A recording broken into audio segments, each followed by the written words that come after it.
Hello dear friends. ಬೆಳಗ್ಗೆ ಎದ್ದ ತಕ್ಷಣ ನೀವೇನಾದ್ರೂ ಕೆಲಸ ಮಾಡಿದ್ದೇ ಆದ್ರೆ ನಿಮ್ಮ ಎಂಟೈರ್ ದಿನ ಅಲ್ಲ, ಎಂಟೈರ್ ಜೀವನ ಮ್ಯಾಜಿಕಲಿ ಚೇಂಜ್ ಆಗುತ್ತೆ. ಹೌದು, ಸಾವಿರಾರು ಜನರಲ್ಲಿ ತುಂಬಾ ಒಳ್ಳೆಯ ಬದಲಾವಣೆಯನ್ನ ತಂದಂತಹ, ಸಕ್ಸಸ್ನ ತಂದಂತಹ ಈ ಒಂದು ಪುಟ್ಟದಾದ ಸಿಂಪಲ್ ಹ್ಯಾಬಿಟ್, ಬಟ್ ಅಷ್ಟೇ ಪವರ್ಫುಲ್ ಹ್ಯಾಬಿಟ್ ಯಾವುದು ಅಂತ ತಿಳ್ಕೊಳ್ಳೋಣ. ನಿಮ್ಗೆಲ್ಲ ಅನಿಸ್ತಾ ಇರ್ಬೋದು, maybe affirmation, maybe gratitude, ಅಥವಾ maybe vision board exercises ಇರಬಹುದು ಅಂತ. ಇಲ್ಲ, ಇದೆಲ್ಲವನ್ನ ಮಾಡೋಗಿಂತ ಮುಂಚೆ, ಈವನ್ ನೀವು ಬ್ರಷ್ ಮಾಡೋಗಿಂತ ಮುಂಚೆ ಈ ಒಂದು ಸಿಂಪಲ್ ಎಕ್ಸಸೈಸ್ ನೀವು ಮಾಡಿದ್ದೆ ಆದ್ರೆ, ಎಕ್ಸಸೈಸ್ ಅನ್ನೋದಕ್ಕಿಂತ ಸಿಂಪಲ್ ಆದ ಒಂದು ಕೆಲಸ ಇದು. ಇದನ್ನ ನೀವು ಅಚ್ಚುಕಟ್ಟಾಗಿ ಮಾಡಿದ್ರಿ ಅಂತ ಅಂದ್ರೆ ನಿಮ್ಮ ಲೈಫ್ ಚೇಂಜ್ ಆಗೋದ್ರಲ್ಲಿ ಯಾವುದೇ ಅನುಮಾನ ಇಲ್ಲ. ಹಾಗಾದ್ರೆ ಅಂತ ಸಿಂಪಲ್ ಯಟ್ ಪವರ್ಫುಲ್ ಹ್ಯಾಬಿಟ್ ಯಾವುದು ಅಂತ ತಿಳ್ಕೊಳ್ಳೋದಕ್ಕಿಂತ ಮುಂಚೆ, ನನ್ನ ಹೆಸರು Sanjana. I am a healer, mindset coach. ನಿಮ್ಮೆಲ್ಲರಿಗೂ Believe Achieve TV Kannada YouTube ಚಾನೆಲ್ಗೆ ಪ್ರೀತಿಯ ಸ್ವಾಗತ. ನಿಮ್ಮೆಲ್ಲರ ಪ್ರೀತಿಗೆ, ಕಾನ್ಸ್ಟೆಂಟ್ ಸಪೋರ್ಟ್ಗೆ ತುಂಬಾ ಥ್ಯಾಂಕ್ಸ್. ಯಾರೆಲ್ಲ ಇನ್ನು ಸಬ್ಸ್ಕ್ರೈಬ್ ಆಗದೆ ವಿಡಿಯೋ ನೋಡ್ತಾ ಇದ್ರೆ ಈಗಲೇ ಸಬ್ಸ್ಕ್ರೈಬ್ ಮಾಡಿ, ಬೆಲ್ ಐಕನ್ ಕೂಡ ಪ್ರೆಸ್ ಮಾಡಿ. ಸೊ ಇವತ್ತಿನ ವಿಡಿಯೋ ಸ್ಟಾರ್ಟ್ ಮಾಡೋಣ. Let's get start. ಸುಮಾರು ವರ್ಷಗಳ ಹಿಂದೆ retired navy officer William McRaven, so ಅವ್ರು ಏನ್ ಮಾಡ್ತಾರೆ, ಅವರಿಗೆ ಯೂನಿವರ್ಸಿಟಿ ಆಫ್ ಟೆಕ್ಸಸ್ ಅಲ್ಲಿ ಒಂದು ಗ್ರಾಜುಯೇಷನ್ ಸೆರೆಮನಿ ಇರುತ್ತೆ. ಅವಾಗ ಅವರನ್ನ ಚೀಫ್ ಗೆಸ್ಟ್ ಆಗಿ ಕರೆದಿರ್ತಾರೆ. ಅಲ್ಲಿ ಅವರು ಒಂದು ಭಾಷಣ ಮಾಡ್ತಾರೆ. ಆ ಸ್ಪೀಚ್ ಏನಿದೆ ಸೋಷಿಯಲ್ ಮೀಡಿಯಾದಲ್ಲಿ ತುಂಬಾ ವೈರಲ್ ಆಗಿ ಹೋಗುತ್ತೆ. ಆಲ್ಸೋ ಬರೀ ವೈರಲ್ ಆಗೋದು ಅಷ್ಟೇ ಅಲ್ಲ, ಬದಲಾಗಿ ಎಷ್ಟೋ ಸಾವಿರಾರು ಜನರ ಲೈಫ್ ಆ ಒಂದು ಸ್ಪೀಚ್ ಅಲ್ಲಿ ಮ್ಯಾಕ್ರೇವನ್ ಏನು ಸ್ಟೇಟ್ಮೆಂಟ್ ಮಾಡ್ತಾರೆ ಅದನ್ನ ಅಳವಡಿಸಿಕೊಂಡು ಸುಮಾರಷ್ಟು ಸಾವಿರಾರು ಜನರ ಲೈಫ್ ಚೇಂಜ್ ಆಗುತ್ತೆ. ಸೊ ನೇವಿಯಲ್ಲಿ ಇರ್ಬೇಕಾದ್ರೆ ವಿಲಿಯಂ ಮ್ಯಾಕ್ರಾವೆನ್, ಸೊ ಅವರ ಒಂದು ಲೈಫ್ ಸ್ಟೈಲ್ ಹೇಗಿರ್ತಿತ್ತು ಅಂತ ಅಂದ್ರೆ, ಅವರು ಟ್ರೈನಿಂಗ್ ಪೀರಿಯಡ್ ಅಲ್ಲಿ ಬೆಳಗ್ಗೆ ಎದ್ದ ತಕ್ಷಣ ಏನ್ ಮಾಡ್ಬೇಕಾಗಿರ್ತಿತ್ತು, ಅವರ ಹಾಸಿಗೆಯನ್ನ ನೀಟಾಗಿ ಮಡಚಿ ಇಡ್ಬೇಕಾಗಿರ್ತಿತ್ತು. ಎಷ್ಟು ನೀಟಾಗಿ ಮಡಚಿಡ್ಬೇಕಾಗಿತ್ತು ಅಂತ ಅಂದ್ರೆ, ಒಬ್ರು ಆಫೀಸರ್ ಬರ್ತಿದ್ರು, ಅವರು ಡೈಲಿ ಚೆಕ್ ಮಾಡ್ತಾ ಇದ್ರು. ಸೊ ಅವರು ಹೇಗೆ ಪ್ರತಿ ಒಬ್ರು ಕೂಡ ತಮ್ಮ ಹಾಸಿಗೆಯನ್ನ ಹೇಗೆ ಮಡಚಿಟ್ಟಿದ್ದಾರೆ ಅಂತ. ಸೊ ತಾವು ಮಡಚಿಟ್ಟಂತ ಹಾಸಿಗೆಯಲ್ಲಿ ಈಗ ಹೊದ್ಕೊಳ್ಳುವಂತಹ ರಗ್ ಇರಬಹುದು ಅಥವಾ ಬೆಡ್ಶೀಟ್ ಇರಬಹುದು, ಅದರಲ್ಲಿ ಒಂದು ಸಣ್ಣ ರಿಂಕಲ್ಸ್ ನೆರಿಗೆ ಇದ್ರೂ ಕೂಡ ಅವರಿಗೆ ಒಂದು ಪನಿಷ್ಮೆಂಟ್ ಸಿಗ್ತಿತ್ತು. ಸೊ ಒಂದು ಇಂಟ್ರೆಸ್ಟಿಂಗ್ ಪನಿಷ್ಮೆಂಟ್ ಏನು ಅಂತ ಅಂದ್ರೆ, ಸೊ ಯಾರ ಹಾಸಿಗೆ ನೀಟಾಗಿ ಮಡಚಿಲ್ಲ ಅಥವಾ ಒಂದು ಸಣ್ಣ ನೆರಿಗೆ ಇತ್ತು ಆ ಹಾಸಿಗೆ ಮಡಚಿದ್ರ ಮೇಲೆ ಅಥವಾ ಆ ಒಂದು ಬೆಡ್ಶೀಟ್ ಮೇಲೆ, ಆ ರಗ್ ಮೇಲೆ ಅಂತ ಅಂದ್ರೆ ಏನ್ ಮಾಡ್ತಿದ್ರು ಅವರು, ಆಯ್ತಾ, ನಿಯರ್ ಬೀಚ್ ಇತ್ತು, ಒಂದು ಸಮುದ್ರ ಇತ್ತು, ಆ ಬೀಚಲ್ಲಿ ಹೋಗಿ ಮುಳುಗಿ ಸೊ ಆ ಸ್ಯಾಂಡ್ ಮೇಲೆ, ಆ ಮರಳ ಮೇಲೆ ಉರುಳಾಡ್ಬೇಕಿತ್ತು. ಓಕೆನಾ. ಹೊರಳಾಡಿ ಆದ್ಮೇಲೆ ಏನಂತ ಅಂದ್ರೆ ಮೈಕೈ ಎಲ್ಲ ಕಂಪ್ಲೀಟ್ ಆಗಿ ಏನಾಗಿತ್ತು, ಮರಳಾಗ್ತಿತ್ತು. ಹೌದಾ. ಆ ಮರಳು ಮತ್ತೆ ಆ ತಂಪಾದ ಬಟ್ಟೆ ಏನಿದೆ, ಅದೇ ಹಸಿ ಬಟ್ಟೆಯಲ್ಲಿ ಅವ್ರು ಇಡೀ ದಿನ ಕಡಿಬೇಕಾಗಿತ್ತು. ಅಂಡ್ ಇಂಟ್ರೆಸ್ಟಿಂಗ್ ಆಗಿ ಈ ಒಂದು ಪನಿಷ್ಮೆಂಟ್ ನ ಹೆಸರು ಶುಗರ್ ಕುಕಿ, ಆಯ್ತಾ, ಶುಗರ್ ಕುಕಿ ಪನಿಷ್ಮೆಂಟ್ ನ ಕೊಡ್ತಿದ್ರು. ಯೂನಿವರ್ಸಿಟಿ ಆಫ್ ಟೆಕ್ಸಸ್ ಅಲ್ಲಿ ಮ್ಯಾಕ್ರೇವೆನ್ ಏನಂತಾರೆ ಅಂತ ಅಂದ್ರೆ, ಸೊ ಒಂದು ಸ್ಟೇಟ್ಮೆಂಟ್ ಮಾಡ್ತಾರೆ ಮ್ಯಾಕ್ರೇವೆನ್ ಏನಂತ ಅಂದ್ರೆ, if you want to change the world, start off your day by making your bed ಅಂತ. ಅಂದ್ರೆ ನಿಮ್ಮ ವರ್ಡ್ ಅನ್ನ, ನಿಮ್ಮ ಪ್ರಪಂಚವನ್ನ ಚೇಂಜ್ ಮಾಡ್ಬೇಕು ಅಂತ ಅಂದ್ರೆ, ಪ್ರತಿದಿನ ಎದ್ದ ತಕ್ಷಣ ನಿಮ್ಮ ದಿನ ನಿಮ್ಮ ಹಾಸಿಗೆಯನ್ನ ನೀಟಾಗಿ ಮಡಚೋದ್ರಿಂದ ಸ್ಟಾರ್ಟ್ ಮಾಡಿ ಅಂತಾರೆ. ಸೊ ನಿಮ್ಗೆ ಆಶ್ಚರ್ಯ ಅನ್ಸ್ಬೋದು, ಇಷ್ಟು ಸಿಂಪಲ್ ಆಗಿರೋ ವಿಷಯ ಅಂಡ್ ನಾವೆಲ್ಲರೂ ಮಾಡ್ತೀವಲ್ಲ. ಸೊ ಇಷ್ಟು ಸಿಂಪಲ್ ಆಗಿರೋ ವಿಷಯದಲ್ಲಿ ಇಷ್ಟೇನು ದೊಡ್ಡ ಲೈಫ್ ಚೇಂಜಿಂಗ್ ವಿಷಯ ಅಡಗಿದೆ ಅಂತ. ಸೊ ಇದೇ ಒಂದು ಥಿಯರಿಯನ್ನ ಯಾರೆಲ್ಲ ವಿಡಿಯೋ ನೋಡ್ತಾರೆ, most of the people apply ಮಾಡ್ತಾರೆ ಅಂಡ್ ಅವ್ರ ಲೈಫಲ್ಲಿ ಅಮೇಝಿಂಗ್ ರಿಸಲ್ಟ್ ನ ಕಾಣ್ತಾರೆ. ಹಾಗಾದ್ರೆ ಈ ಸಿಂಪಲ್ ಹ್ಯಾಬಿಟ್ ನಿಮ್ಮಲ್ಲಿ ಒಂದು ಅದ್ಭುತವಾದ ಚೇಂಜಸ್ ನ, ನಿಮ್ಮ ಲೈಫ್ ನಲ್ಲಿ ಚೇಂಜಸ್ ಯಾಕೆ ತಂದ್ಕೊಡುತ್ತೆ? There are 5 important reason. So first ಏನಂತ ಅಂದ್ರೆ, ನೀವೇ ಯೋಚನೆ ಮಾಡಿ. ಸೊ ಎಲ್ಲರೂ, ಮೋಸ್ಟ್ ಆಫ್ ದ ಪೀಪಲ್ ಏನ್ ಮಾಡ್ತಾರೆ, ಬೆಳಗ್ಗೆ ಹೇಳ್ಬೇಕಾದ್ರೆ ಒಂದ್ 4-5 ಸಲ ಅಲಾರ್ಮ್ ಸ್ನೂಸ್ ಮಾಡಿ ಒತ್ತಾಯದಿಂದ ನಾವ್ ಹೇಳ್ತೀವಿ. ಹೌದಾ. ಬೆಳಗ್ಗೆ ಒಂದ್ ರೀತಿ ರೆಡಿನೆಸ್ ಅಲ್ಲಿ ಹೇಳಲ್ಲ, ಅಥವಾ ಒಂದು ಒತ್ತಾಯದಿಂದ ಮೈಕೈ ನೋವಾಗ್ತಾ ಇರುತ್ತೆ, ಒತ್ತಾಯದಿಂದ ಎದ್ದು ತಕ್ಷಣಕ್ಕೆ ಏನ್ ಮಾಡ್ತೀವಿ, ಒಂದ ಮೊಬೈಲ್ ಚೆಕ್ ಮಾಡ್ತೀವಿ, ಮೊಬೈಲ್ ಅಲ್ಲಿ ಚಾರ್ಜ್ ಇದೆಯಾ, ನೋಟಿಫಿಕೇಶನ್ ಇದೆಯಾ ಅಂತ ಟೆಸ್ಟ್ ಮಾಡ್ತೀವಿ. And also we use social media. ಬೆಳಗ್ಗೆ ಡನ್ ಆಯ್ತು. ಸೋಷಿಯಲ್ ಮೀಡಿಯಾ ಯೂಸ್ ಮಾಡದೇ ಇದ್ರು ಕೂಡ ಅರ್ಜೆನ್ಸಿ, ಹೌದಾ. ಸೊ ಫಟಾಫಟ್ ಅಯ್ಯೋ ಅದ್ ಮಾಡ್ಬೇಕು, ಇದ್ ಮಾಡ್ಬೇಕು, ತಿಂಡಿ ಮಾಡ್ಬೇಕು, ಬೇಗ ರೆಡಿ ಆಗ್ಬೇಕು ಅನ್ನೋ ಅರ್ಜೆನ್ಸಿಯಲ್ಲಿ ಏನ್ ಮಾಡ್ತೀವಿ, ಎದ್ದು ನಮ್ ಹಾಸಿಗೆಯನ್ನ ಮಡಚ್ ಇಡದೆ ಹೋಗ್ತೀವಿ, ಲಾಸ್ಟಿಗೆ ಮಡಚ್ಲಿಕ್ಕೆ ಬರ್ತೀವಿ. ಹೌದಾ. ಎಷ್ಟೋ ಸಲ ಸಂಜೆ ಬಂದು ಮಡಚೋದಾಗಿರುತ್ತೆ. ಇಲ್ಲ ಅಂತ ಅಂದ್ರೆ ನಾವು ಮಡಚಿದ್ರು ಕೂಡ ಏನ್ ಮಾಡ್ತೀವಿ, ಕಾಟಾಚಾರಕ್ಕೆ. ಹೌದಾ. ಅರ್ಜೆಂಟ್ ಅಲ್ಲಿ ಹೆಂಗೋ ಮಡಚಿ ಹಾಸಿಗೆ ಹೆಂಗೋ ಇದ್ದು ಹಂಗೆ ಹೋಗ್ಬಿಡ್ತೀವಿ ನಾವು. ನೀವು ಅಬ್ಸರ್ವ್ ಮಾಡಿದ್ರ, ಕಾಟಾಚಾರಕ್ಕೆ ಯಾವ್ದೇ ಒಂದ್ ಕೆಲಸ ಮಾಡಿದ್ರು ಕೂಡ ಅದ್ರಲ್ಲಿ ಒಂದ್ ರೀತಿ ಗಿಲ್ಟ್ ಕಾಡುತ್ತೆ. ಹೌದಾ? ನೀಟಾಗಿ ನೀವು ಪರ್ಫೆಕ್ಷನ್ ಅಲ್ಲಿ ಯಾವುದೋ ಒಂದು ಕೆಲಸ ಮಾಡಿದಾಗ ಅದೇ ಬೇರೆ. ಬಟ್ ಕಾಟಾಚಾರಕ್ಕೆ ಅದನ್ನ ನಮ್ಗೆ ನೋಡಿದಾಗ, ಸೊ ನೀವೇ ನಿಮ್ಮ ಹಾಸಿಗೆಯನ್ನ ನೋಡಿದಾಗ, ಹೆಂಗೆಂಗೋ ಇರೋ ಹಾಸಿಗೆಯನ್ನ ಅಥವಾ ಹೆಂಗೆಂಗೋ ಇರೋ ವಾರ್ಡ್ರೋಬ್, ಸೊ ಒಂದ್ ರೀತಿ ಅಸ್ತವ್ಯಸ್ತತೆಯನ್ನ ನೋಡಿದಾಗ ನಿಮ್ಮಲ್ಲಿ ಒಂದು ರೀತಿ ಗಿಲ್ಟ್ ಕಾಡುತ್ತೆ. ಅಯ್ಯೋ, ಹಾಗಾದ್ರೆ ಇಷ್ಟು ಚಿಕ್ಕ ವಿಷಯನೂ ನಾನು ಹ್ಯಾಂಡಲ್ ಮಾಡ್ಲಿಕ್ಕೆ ನನ್ನ ಹತ್ರ ಆಗ್ತಾ ಇಲ್ವಾ? ಈ ಸಣ್ಣ ಗಿಲ್ಟ್, ಸೊ ನೀವು ಅಬ್ಸರ್ವ್ ಮಾಡಿದ್ರೆ ಆ ಗಿಲ್ಟ್ ಕಾಡುತ್ತೆ. ಮತ್ತೆ ನಿಮ್ಮ ಮೇಲೆ ನಿಮಗೆ ಒಂದು ರೀತಿ ಕಾನ್ಫಿಡೆನ್ಸ್ ಕಮ್ಮಿ ಆಗ್ತಾ ಹೋಗುತ್ತೆ. ಈ ಒಂದು ಸಣ್ಣ ವಿಷಯದಿಂದ ಸ್ಟಾರ್ಟ್ ಆಗಿದಂಥ ಗಿಲ್ಟ್, ಈ ಸಣ್ಣ ವಿಷಯದಿಂದ ಸ್ಟಾರ್ಟ್ ಆಗಿರುವಂಥ ಒಂದು ರೀತಿ ನಿಮ್ಮ ಮೇಲೆ ನಿಮಗೆ ಡೌಟ್ ಪಡೋದು ದೊಡ್ಡದಾಗಿ ಬೆಳೀತಾ ಹೋಗುತ್ತೆ. ಸಣ್ಣ ವಿಷಯದಲ್ಲಿ ನೀವು ಡೌಟ್ ಪಡ್ತಾ ಇರ್ತೀರ ನಿಮ್ಮ ಮೇಲೆ. ಸೊ ಹೋಗ್ತಾ ಹೋಗ್ತಾ ದೊಡ್ಡ ದೊಡ್ಡ ಟಾಸ್ಕಿಗೂ ಕೂಡ you start doubting yourself, ಇದು ನನ್ನ ಕೈಯಲ್ಲಿ ಸಾಧ್ಯ ಇದೆ. ಇವೆಲ್ಲ ಸಬ್ ಕಾನ್ಶಿಯಸ್ಲಿ ಆಗ್ತಾ ಇರುತ್ತೆ. ನೀವು ಎಷ್ಟೋ ಸಲ ಒಂದು ಟಾಸ್ಕ್ ನಮ್ಮ ಎದುರಿಗೆ ಬಂದ ತಕ್ಷಣ ನಾವು ಡೌಟ್ ಪಡ್ತೀವಿ, ಹೌದಾ, ನಮ್ಮ ಮೇಲೆ ನಮಗೆ. So it is not that ನಮ್ಮಿಂದ ಆಗಲ್ಲ ಅಂತ ಅಲ್ಲ, ಬಟ್ ಇದ್ರ ಹಿಂದೆ ಏನಂತ ಅಂದ್ರೆ ಚಿಕ್ಕ ಚಿಕ್ಕ ವಿಷಯನೂ ನಾವು ಅಸ್ತವ್ಯಸ್ತವಾಗಿ ಅದನ್ನ ಟೇಕ್ ಕೇರ್ ಮಾಡದೆ ಹೆಂಗೆಂಗೋ ಮಾಡಿದಾಗ ನಮ್ಮಲ್ಲಿ ನಮ್ಮ ಬಗ್ಗೆ ಗೊತ್ತೇ ಇಲ್ದಂಗೆ ಒಂದು ರೀತಿ ಲೋ ಕಾನ್ಫಿಡೆನ್ಸ್ ಬಿಲ್ಡ್ ಆಗ್ತಾ ಇರುತ್ತೆ. ಬಟ್ ಅದೇ ಲೋ ಕಾನ್ಫಿಡೆನ್ಸ್ ಏನಾಗುತ್ತೆ, ದೊಡ್ಡ ಆಪರ್ಚುನಿಟಿ ಅಥವಾ ಏನೋ ಒಂದು ಒಳ್ಳೆ ಆಪರ್ಚುನಿಟಿ ನಮ್ಮ ಕಣ್ಮುಂದೆ ಇದ್ದಾಗ ಅದನ್ನ ಯೂಸ್ ಮಾಡದೇ ಇರ್ಲಿಕ್ಕೆ ಈ ಗಿಲ್ಟ್, ಲೋ ಕಾನ್ಫಿಡೆನ್ಸ್ ಕಾರಣ ಆಗುತ್ತೆ. ಸೊ ಕಾಟಾಚಾರದಿಂದ, ಈ ಅರ್ಜೆನ್ಸಿಯಿಂದ ನೀವು ದಿನ ಸ್ಟಾರ್ಟ್ ಮಾಡಿದ್ರಿ ಅಂತ ಅಂದ್ರೆ, ಸೊ ಇದು ಒಂದು ರೀತಿ ಚೈನ್ ರಿಯಾಕ್ಷನ್ ತರ. ನೆಕ್ಸ್ಟ್ ಟಾಸ್ಕ್ ಕೂಡ ಅಷ್ಟೇ, ಅರ್ಜೆಂಟ್ ಅಲ್ಲಿ ಬ್ರಷ್ ಮಾಡ್ತೀರಾ, ಅರ್ಜೆಂಟ್ ಅಲ್ಲಿ ಸ್ನಾನ ಮಾಡ್ತೀರಾ, ಅರ್ಜೆಂಟ್ ಅಲ್ಲಿ ಬಟ್ಟೆ ಹಾಕೊಳ್ತೀರಾ, ಐರನ್ ಮಾಡಿರ್ತೀರಾ, ಐರನ್ ಮಾಡಿ ಒಟ್ಟಾರೆ ಅರ್ಜೆಂಟ್ ಆಗಿ ನೀವೇನ್ ಮಾಡ್ತೀರಾ, ತಿಂಡಿ ಕೂಡ ತುಂಬಾ ಒತ್ತಡದಲ್ಲಿ ತಿಂದು ಆಫೀಸಿಗೆ ಹೋಗೋದಾಗತ್ತೆ. ಅಥವಾ ನೀವು ಮನೆಯಲ್ಲಿ ನಿಮ್ಮ ಫ್ಯಾಮಿಲಿ ಮೆಂಬರ್ಸ್ಗೆ ಅಡ್ಗೆ ಮಾಡೋದು, ಒಟ್ಟಾರೆ ಅರ್ಜೆಂಟ್. ಓಕೆನಾ? ಸೊ ದಿನದ ಸ್ಟಾರ್ಟಿಂಗ್ಗೆ ಒಂದು ಅರ್ಜೆನ್ಸಿಯಿಂದ ಸ್ಟಾರ್ಟ್ ಮಾಡಿದ್ದೀರಾ, ನೀವು ಒಂದು ಒತ್ತಡದಿಂದ ಸ್ಟಾರ್ಟ್ ಮಾಡಿದ್ದೀರಾ. ಅಂಡ್ ಆಲ್ಸೋ ನಿಮ್ಮ ಬ್ರೈನ್ ಕಾಯ್ತಾ ಇರುತ್ತೆ ಡೋಪಮಿನ್ನಿಗೋಸ್ಕರ. ನೀವು ಮೊಬೈಲ್ ಅಂತೂ ಯೂಸ್ ಮಾಡಿಲ್ಲ, ಡೋಪಮಿನ್ ಆರ್ಟಿಫಿಷಿಯಲ್ ವೇ ಅಲ್ಲಿ ಅದರಿಂದಾದ್ರೂ ಸಿಕ್ತಿತ್ತು. ಬಟ್ ಸ್ಟಿಲ್ ಒತ್ತಡ ಇದೆ, ಡೋಪಮಿನ್ನಿಗೋಸ್ಕರ ನಿಮ್ ಬ್ರೈನ್ ಕಾಯ್ತಾ ಇರುತ್ತೆ. ವೆರಾಸ್ ಇದೇ ಥಿಯರಿಯನ್ನ ನಾವು ಅಪ್ಲೈ ಮಾಡಿದ್ವಿ ಅಂತ ತಿಳ್ಕೊಳ್ಳಿ. ಏನಾಗುತ್ತೆ, ನಾವು ಬೆಳಗ್ಗೆ ಎದ್ದ ತಕ್ಷಣ ಬೇರೆ ಏನು ಕೆಲಸ ಮಾಡ್ತಾ ಇಲ್ಲ, ಮೊಬೈಲು ಮುಟ್ತಾ ಇಲ್ಲ, ಏನೂ ಇಲ್ಲ, ನೀಟಾಗಿ ನಮ್ಮ ಹಾಸಿಗೆಯನ್ನ ಆಯ್ತಾ, ಯೂಶ್ವಲಿ ಕಾಟಾಚಾರಕ್ಕೆ ಮಡಚ್ತಾ ಇಲ್ಲ, ಬದಲಾಗಿ ನೀಟಾಗಿ ಆ ಅಂಚನ್ನ ಮಡಚಿಟ್ಟು, ಅಂಡ್ ಆಲ್ಸೋ ನಿಮ್ಮ ಬೆಡ್ಶೀಟ್ ನ, ಯೂಶ್ವಲಿ ಪ್ರತಿ ಒಬ್ಬರಿಗೂ ಕೂಡ ತಮ್ಮದೇ ಆದ ಸ್ಟೈಲ್ ಇರುತ್ತೆ, ಹೌದಾ? ಬೆಡ್ಶೀಟ್ ನ ಅರೇಂಜ್ ಮಾಡೋದು, ಪಿಲ್ಲೋ ಅರೇಂಜ್ ಮಾಡೋದು, ನಿಮ್ ಸ್ಟೈಲ್ ಇರುತ್ತೆ.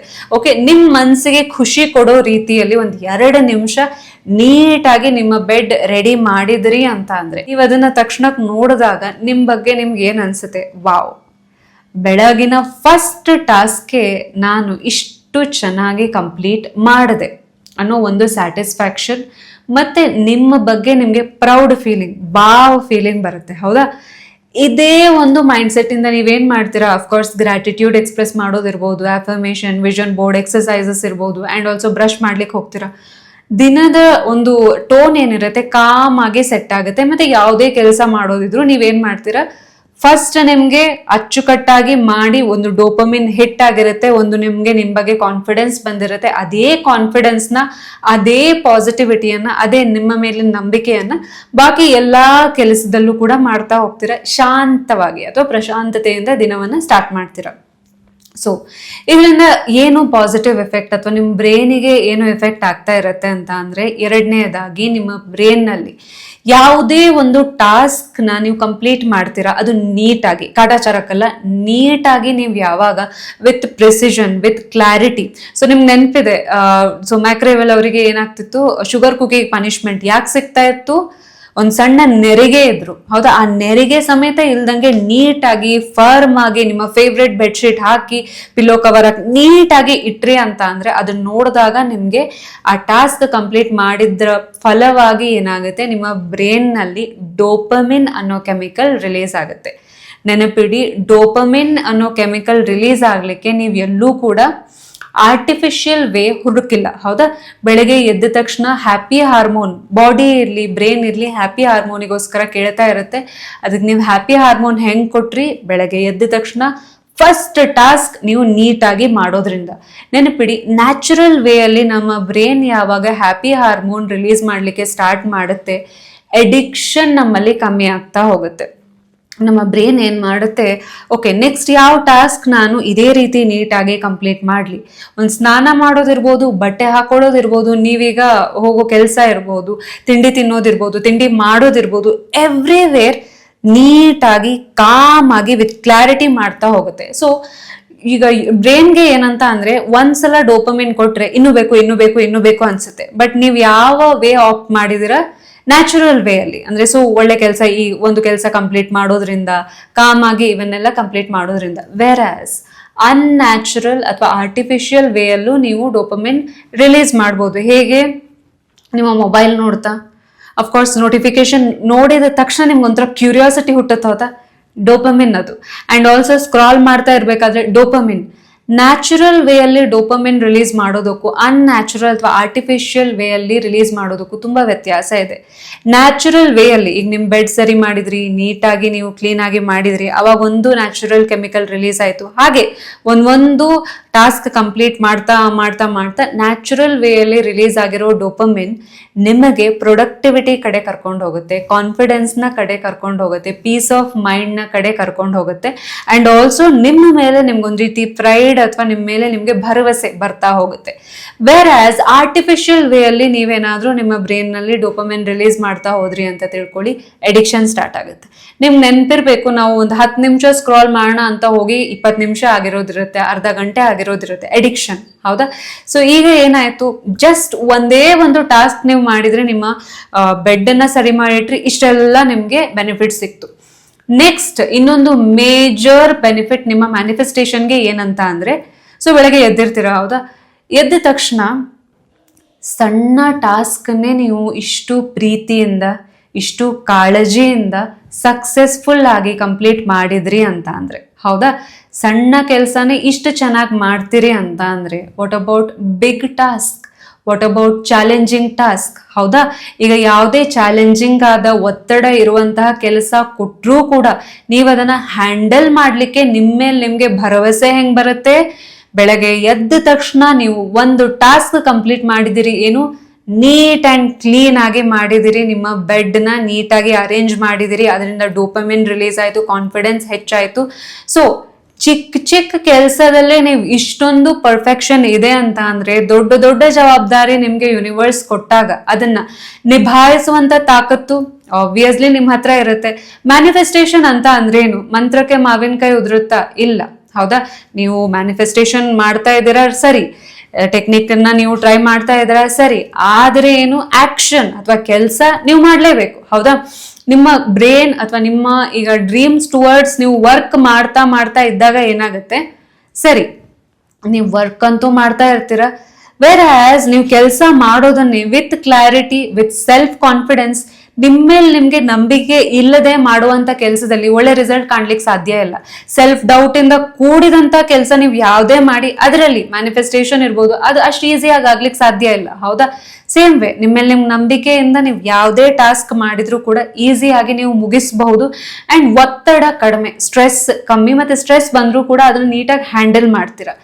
ಸೊ 5ನೇ ಬೆನಿಫಿಟ್ ಏನು ಅಂತ ಅಂದ್ರೆ, ಯು ವ್ಯಾಲ್ಯೂ ಅಲ್ವಾ, ವಸ್ತುಗಳನ್ನು ಕೂಡ ಅಷ್ಟೇ ಹೆಂಗ್ ಬೇಕೋ ಹಂಗೆ ನೀವು ತಗೊಳಲ್ಲ. ಬದಲಾಗೇನು, ನಿಮ್ಗೆ ರಾತ್ರಿ ಇಡೀ ಬ್ಲಾಂಕೆಟ್ ಏನ್ ಮಾಡ್ತು, ಬೆಚ್ಚಗೆ ಇರಿಸ್ತು, ಹೌದಾ?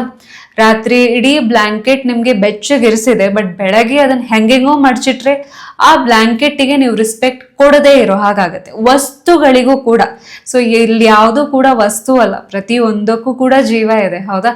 ಸೊ ಪ್ರತಿಯೊಂದು ಕೂಡ ಎನರ್ಜಿ. ಪ್ರತಿಯೊಂದು ವಸ್ತುವನ್ನ ನೀವು ಇಷ್ಟು ಪ್ರೀತಿಯಿಂದ ನೋಡ್ಕೊಳ್ತಾ ಇದ್ದೀರಿ ಅಂತ ಅಂದ್ರೆ ಯೂನಿವರ್ಸಿಗೂ ಕೂಡ ಖುಷಿ ಆಗುತ್ತೆ. ನಾನು ಇಷ್ಟು ಕೊಟ್ಟಿರುವಂತ ವಸ್ತುಗಳನ್ನ ಸೊ ಇಷ್ಟು ಪ್ರೀತಿಯಿಂದ ಕಾಳಜಿಯಿಂದ ನೋಡ್ಕೊಳ್ತಾ ಇದ್ದಾರೆ ಅಂತ ಅಂದ್ರೆ ಯೂನಿವರ್ಸ್ ಏನ್ ಮಾಡುತ್ತೆ, ಇನ್ನೂ ನಿಮಗೆ ಒಳ್ಳೆಯದನ್ನ ಮಾಡ್ತಾ ಹೋಗುತ್ತೆ. ಒಳ್ಳೆಯ ಸರ್ಪ್ರೈಸಸ್, ಒಳ್ಳೆಯ ಮ್ಯಾನಿಫೆಸ್ಟೇಷನ್ ನಿಮ್ಮ ಲೈಫ್ ನಲ್ಲಿ ತರಿಸ್ತಾ ಹೋಗುತ್ತೆ. ಎಸ್, ಸೊ ಈಗ ನಿಜಕ್ಕೂ ಆಶ್ಚರ್ಯ ಅನ್ಸ್ಬೋದು ಅಲ್ವಾ, ಬೆಳಗ್ಗೆ ಎದ್ದ ತಕ್ಷಣ ಮಾಡೋ ಇಷ್ಟು ಸಣ್ಣ ಟಾಸ್ಕ್ ನಮ್ಮ ಮೇಲೆ, ನಮ್ಮ ಬ್ರೈನ್ ಮೇಲೆ, ನಮ್ಮ ಮ್ಯಾನಿಫೆಸ್ಟೇಷನ್ ಮೇಲೆ ಇಷ್ಟು ಅಮೇಝಿಂಗ್ ಆಗಿ ವರ್ಕ್ ಆಗುತ್ತೆ ಅಂತ. ಹೌದು, ಸೊ ನಾವೆಲ್ಲರೂ ಅಫ್ಕೋರ್ಸ್ ಬೆಳಗ್ಗೆ ಎದ್ದ ತಕ್ಷಣ ಮಡಚ್ತೀವಿ, ಬಟ್ ಇನ್ಮುಂದಿಂದ ಕಾಟಾಚಾರದಿಂದ ಮಡಚ್ತಾ ಇಲ್ಲ, ಬದಲಾಗಿ ನಿಮ್ಮ ಫೇವ್ರೇಟ್ ಬೆಡ್ಶೀಟ್ ಅನ್ನ ಅಫ್ಕೋರ್ಸ್ ಹಗಲೊತ್ತಿಗೆ ಒಂದು ನೀಟಾಗಿರುವಂತ ಬೆಡ್ಶೀಟ್ ನ ನೀವು ಹಾಸಿಡ್ಬೋದು. ಅಂಡ್ ಪಿಲ್ಲೋಸ್ ಆಯ್ತಾ, ನೀವು ಪಿಲ್ಲೋಸ್ ನ ನಿಮ್ಮ ಸ್ಟೈಲ್ ಅಲ್ಲಿ ನೀಟಾಗಿ ಅರೇಂಜ್ ಮಾಡಿರ್ಬೋದು. ಹೊತ್ಕೊಳ್ಳುವಂತಹ ಈ ರಗ್ ಇರ್ಬೋದು, ಕ್ವಿಲ್ಟ್ ಇರ್ಬೋದು, ಅದನ್ನು ಕೂಡ ಅಷ್ಟೇ ನೀಟಾಗಿ ಅಂಚನ್ನ ಹೇಗೆ ನೀವು ಹಿಡಿದು ಸ್ಯಾರಿಯನ್ನ ಹೇಗೆ ನೀವು ನೀಟಾಗಿ ಮಡಚ್ತೀರಾ ಅಷ್ಟೇ ಪ್ರೀತಿಯಿಂದ ಅದೊಂದು ನಿಮ್ಮ ಸ್ಟೈಲ್ ಆಗ್ಬಿಡ್ಲಿ. ಫಸ್ಟ್ ಡೇ ಮೇ ಬಿ ನಿಮ್ಗೆ ಪರ್ಫೆಕ್ಷನ್ ಬರ್ದೇ ಇರ್ಬೋದು, ಬಟ್ ಹಾಗೆ ಈ ಚಿಕ್ಕ ಟಾಸ್ಕ್ ಅನ್ನೇ ರಿಪೀಟ್ ಮಾಡ್ತಾ ನಿಮ್ಮದೇ ಆದಂತ ಒಂದು ಸ್ಟೈಲ್ ಡೆವಲಪ್ ಆಗುತ್ತೆ. ಸೊ ಡೆಫಿನೆಟ್ಲಿ ನೀವು ಆ ಬೆಡ್ ಮಾಡೋದು, ಮೇಕಿಂಗ್ ಯುವರ್ ಬೆಡ್ ಅಥವಾ ನೀವು ನಿಮ್ಮ ಹಾಸಿಗೆಯನ್ನ ನೀಟಾಗಿ ಇಡೋದು ನಿಮ್ಮದೇ ಆದಂತ ಸ್ಟೈಲ್ ಅಲ್ಲಿ ನೀವು ಎಲ್ಲ ಅರೇಂಜ್ ಮಾಡ್ತಾ ಹೋಗ್ತೀರಾ. ಅರೇಂಜ್ ಮಾಡೋದು ನಿಮಗೂ ಖುಷಿ ಕೊಡುತ್ತೆ ಅಂಡ್ ಅಫ್ಕೋರ್ಸ್ ನಿಮ್ಮ ಜೊತೆ ಇರೋರಿಗೂ ಕೂಡ ವಾವ್ ಫೀಲ್ ಆಗುತ್ತೆ. ಅಂಡ್ ಮೋರ್ ಇಂಪಾರ್ಟೆಂಟ್ಲಿ ಈ ಒಂದು ಸಣ್ಣ ಟಾಸ್ಕ್ ನಿಮ್ಮ ಲೈಫ್ನಲ್ಲಿ ಅದ್ಭುತವಾದ ಚೇಂಜಸ್ ತರುವಂತ ಎಲ್ಲ ಲಕ್ಷಣವನ್ನ ಹೊಂದಿದೆ. ಸೊ ಯಾರೆಲ್ಲ ನಾಳೆಯಿಂದ ಆಯ್ತಾ, ಸೊ ನಾಳೆಯಿಂದ ಯಾರೆಲ್ಲ ನಿಮ್ಮ ಬೆಡ್ನ ನೀಟಾಗಿ ಬೆಳಗ್ಗೆ ಕಣ್ಣು ಬಿಟ್ಟ ತಕ್ಷಣ ನಿಮ್ಮ ಬೆಡ್ನ ನೀಟಾಗಿ ನೀವು ಪ್ರಿಪೇರ್ ಮಾಡ್ತೀರಾ ಅಥವಾ ನಿಮ್ಮ ಬೆಡ್ಶೀಟ್ ಇರಲಿ ಪಿಲ್ಲೋ ಇರಲಿ ಅದನ್ನೆಲ್ಲ ನೀಟಾಗಿ ಆಯ್ತಾ, ಕಾಮನ್ ಆಗಲ್ಲ ಅಥವಾ ಕಾಟಾಚಾರಕ್ಕಲ್ಲ, ನೀಟಾಗಿ ಅರೇಂಜ್ ಮಾಡಿ ನಿಮ್ಮ ಲೈಫ್ನ ಚೇಂಜ್ ಮಾಡ್ಲಿಕ್ಕೆ ಯಾರು ರೆಡಿ ಇದ್ದೀರಾ ಕಮೆಂಟ್ ಸೆಕ್ಷನ್ ಅಲ್ಲಿ ತಿಳಿಸಿ. ನಿಮ್ಮೆಲ್ಲರಿಗೂ ಒಳ್ಳೇದಾಗ್ಲಿ. Thanks for watching. Thank you so much.